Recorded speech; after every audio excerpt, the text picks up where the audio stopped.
অনেকদিন থেকেই তালের বড়া খেতে ইচ্ছা করছিল। বেশি দামের জন্য তাল আর আনা হয়েছিল না। মা যখন দিদি বাড়ির থেকে এসেছিল তখন একটা তাল নিয়ে এসেছিল।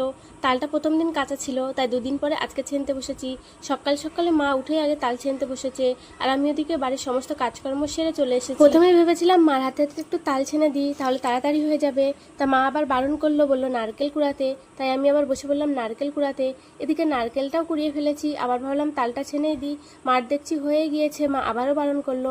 তাই আমি উঠে রাত্রেবেলায় আতপ চাল ভিজেছিলাম, সকালবেলায় উঠেই বরমশাই সেটা পিষে দিয়েছে।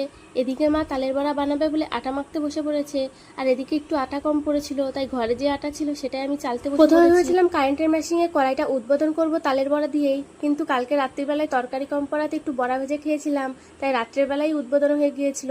সেটা তোমাদের সাথে শেয়ার করতে পারিনি। তাই সকালবেলায় তালের বড়া ভাজতে বসেছে মা, তাই সেটাই তোমাদের সাথে শেয়ার করলাম। প্রথম খোলাটা মা তুলে দিল থালাতে আমাদের সবাইকে খাবার জন্য। তো আমরা সবাই বসে পড়েছি টেস্ট করার জন্য। তো খেতে কিন্তু সেই টেস্ট হয়েছিল।